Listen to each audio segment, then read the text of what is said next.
The Swiss Hunter F.58 is a squadron vehicle for Germany in War Thunder. Let's check it out. The Swiss Air Force first adopted the Hawker Hunter in 1958.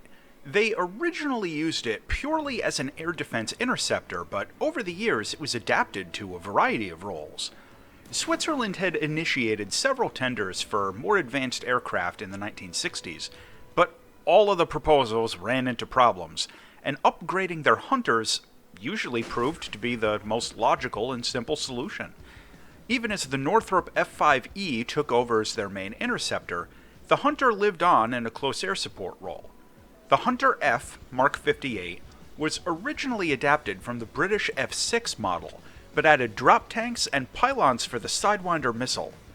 The F-58A was a further upgrade that added a new radar warning receiver, countermeasures, and compatibility with a range of weapons for ground attack. The Hunter wasn't retired until the mid-1990s, having served the Swiss Air Force for over 30 years. What we get in War Thunder is the Hunter F-58, a jet fighter in Rank 6 of the German air tree. This is a squadron vehicle and not part of the regular research lines. The jet doesn't get a ballistics computer, despite being a ground attack variant, but it does carry the AN/APG-30. This is a basic radar rangefinder mounted up in the nose, and it doesn't really do much for you in arcade or realistic battles. It does, however, get a countermeasure dispenser mounted up under the guns. Like other updated Hunters, it carries four 30mm 8-in cannons with 600 rounds of ammo. For loadouts, the plane can take drop tanks, dumb bombs, unguided rockets, and a pair of guided missiles. Its air-to-air missile is the AIM-9P, under a Swiss designation that I can't figure out how to pronounce. But it's an AIM-9P. This is a short-range, uncaged seeker rear aspect missile with 20 Gs of pull, and otherwise reasonably average performance. Its air-to-ground missile is the AGM-65B, again under a Swiss designation that I can't figure out how to pronounce. This is a medium to long-range TV-guided anti-tank missile with reasonable performance at this BR. The flight performance of the Hunter F-58 is basically the same as other versions of the Hawker Hunter.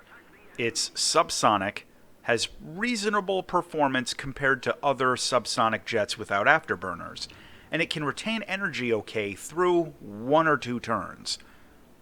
But its overall agility just isn't very good compared to most of the other jets at this tier, and even a well-flown A-10 can outperform it in a dogfight. Otherwise, no special caveats compared to other versions of the Hunter. Flying the F-58 out into air battles feels closest to the premium Hunter FGA-9, in that you've got a pair of missiles, but you get placed into fights against AIM-9Ls, R-60Ms, and Mach 2 jets. This plane quite simply underperforms in air combat at this BR range, which is why I think the Snail never seems to know what to do with the Hunters, and its battle rating changes all the time. Now, it does get a few meaningful upgrades, though. It has a radar warning receiver, which is a huge boost, and it gets countermeasures. Even better, the countermeasures are in a weird spot up under the chin of the jet, which actually makes them reasonably effective in head-on engagements against the AIM-9L and the R-60M, which are a problem. So that's not nothing. Overall, I've had the best luck trying to use this jet for boom and zoom tactics instead of maneuvering dogfights, and it's rarely going to win a one-on-one turning engagement.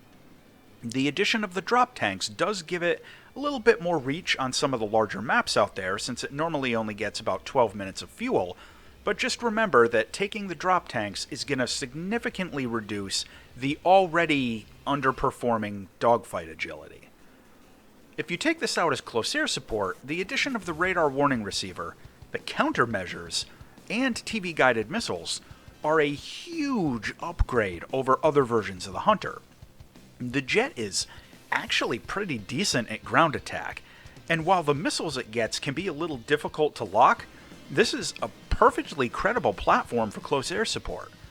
Keep in mind, though, that the TV camera on the missiles has a very tight camera aperture, so it's going to seem like you're zoomed in a bit, and it can be a little more awkward to find targets than it is in other jets, since the F-58 doesn't get the SPI functionality from the external view to help you focus the camera zoom when you switch into the missiles. Still, though, it's generally good for close air support. Visually, this jet looks like most of the other Hunters in the game, but in addition to the basic Swiss Air Force paint job, it gets this awesome red and white two-tone skin that just looks amazing.